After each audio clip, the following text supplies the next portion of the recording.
around the time we were defending some of the people who had suffered some of these things. Yeah. Yes.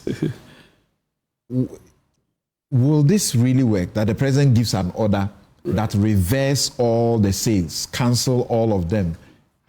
How do you think it will work? Thank you very much. I think my colleague here couldn't have handled the issue better. I think at least he has brought up some good proposals.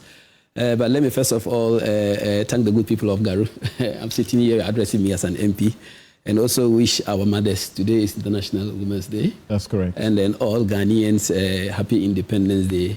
A very moderate celebration that we had 2 days ago. I think this is a very good move by the president, because all previous governments have come to pay lip service to some of these things.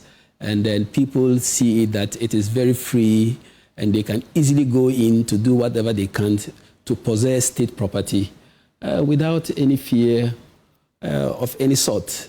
To buy lands at prices that we all know that is not the price. That is my problem. I don't mind if government decides that I am going to dispose of this property. It goes through a very transparent process whereby we make maximum gains from it. I wouldn't be worried. But a process whereby the people going to procure are handpicked, are just selected, and they come with any price at all they want for them, it means that some of us who are lay people can just sit in a home and think that they have seen themselves behind the scenes before coming to agree onto this and to sell this. Just like in Cantonment, I have asked for a plot there just some few days ago in millions. In millions. Yeah. But I see Dr. Kaba, the best neurosurgeon of Ghana, was living in one of the plots. He was asked to leave within 2 weeks. And his plots were sold to people at very cheap prices, not even up to $1 million, which shows that even if the person was not politically exposed and has acquired the land, is it difficult to go to Buku from Accra, see somebody there, connive with him, let him come and buy a plot at 200 Ghana cedis, and tomorrow he gives it back to me, or go and resell it to another person and make a lot of money and then go back and share it with a politically exposed person? One other thing I would like to say about his proposal he's making is that even the politically exposed person should continue to be politically exposed till he dies. It shouldn't be 4 years. Why? Once you are politically exposed today, tell me, those who worked under Kufuor, are they not politically exposed? How many years now have they left office? They are still politically exposed. Once you know you want to go into politics, know that you have no power in future in this country to go and buy any state property, whether land or vehicle or house or whatever. Then you know that you are taking a risk to go into politics. And politics, to me, is service. It's service. You are coming to serve and clean your hands and go away and know that you work voluntarily for the country.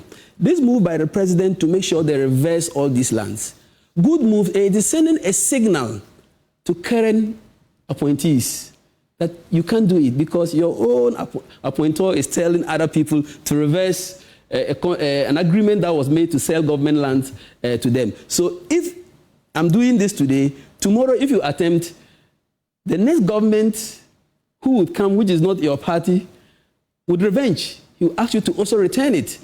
And returning it, certainly will have challenges now, like he said. But I don't think in future there will be a challenge because no one would attempt again to go in to procure government property at a very dumping price, a price that even the lay person on the streets knows that that is not the price. So they'll go to court definitely if they attempt.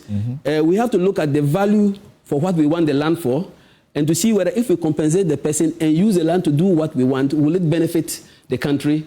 I think they have to reassess. And it's also a deterrent that if you buy state land dubiously, we'll take it back from you. So you go to court and you spend more to recover the land. You see, the person that you give the land to will get far more than he gave you to take the land. You see, government sometimes does things just to set the precedent that it can be done, also to serve as a warning to the people that even though we spend money to do it, we will still do it.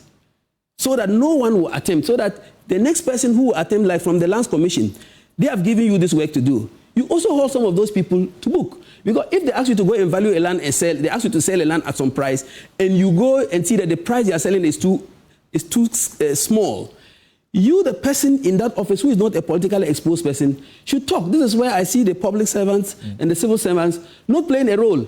It looks as if there is some collusion somewhere trying to allow government state property to be dashed out freely. This is the first time we're having this conversation Yes. and hearing all these solutions. Yes. When it comes to government vehicles, for example, STC does the valuation. Yes. We have always seen them. Yeah. Very ridiculous, Ridiculous. you know, and it hasn't ended. What's the guarantee that there will be a new chapter anyway? You see, JM said he's coming to reset. NDC says we are coming to reset. And they have just started. And Okujotu Ablakwa had a private members bill, and he's talking of trying to give contributions to enrich it. Let's all try to enrich it. Let's insert it into the article that it deserves and ensure that government properties would not be sold that way again. There is the goodwill from the president and his team to ensure that these things are not repeated. So definitely you have to have hope. And I know some of you are good advocates. Fee sitting here is a good advocate. You definitely hold the president to his feet to ensure that he walks the talk. So let's believe that he's doing it. Once he has agreed to do it, definitely we will all push.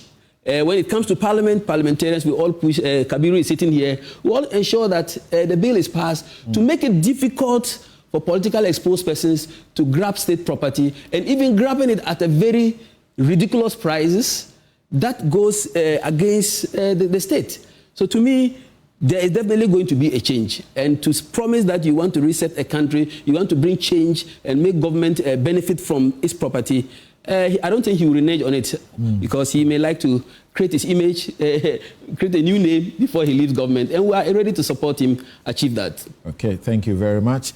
And before Kabir, Kofi, sometimes we have heard on the GAD lands, Accra lands, prime lands, the GAD states, they have not been happy at all because when the state acquires the land, it acquires it for a particular, public good.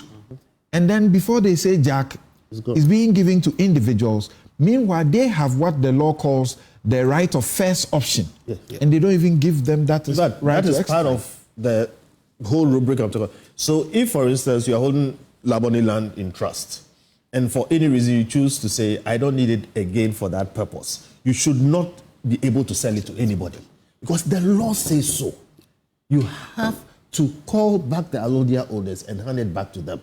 Okay? They don't do that. That is why I'm saying that without discussing it, if this matter goes to court, you will find out that it is the state official that makes a mistake. And the mistake can be corrected because it is so unconscionable and so unjust to the totality of all of us, and specifically to, for instance, the Ghana people, that reversal is proper, even if it costs money. You say you hand it over to them, but you have to hand it over to them because the state paid some money. So normally they have to pay back the money. Yes. Maybe it's often they don't have the money immediately to The pay. details so of that- perhaps should we change the law and say once you buy it as government and you don't want it anymore, give it without demanding any money from If you them? handing it over to them, it's very complex. For instance, you have used part, you haven't used part. But in the workings of it, you give them the first option. Sometimes you would create a lease where they will be a beneficiary, even sell it to the other person.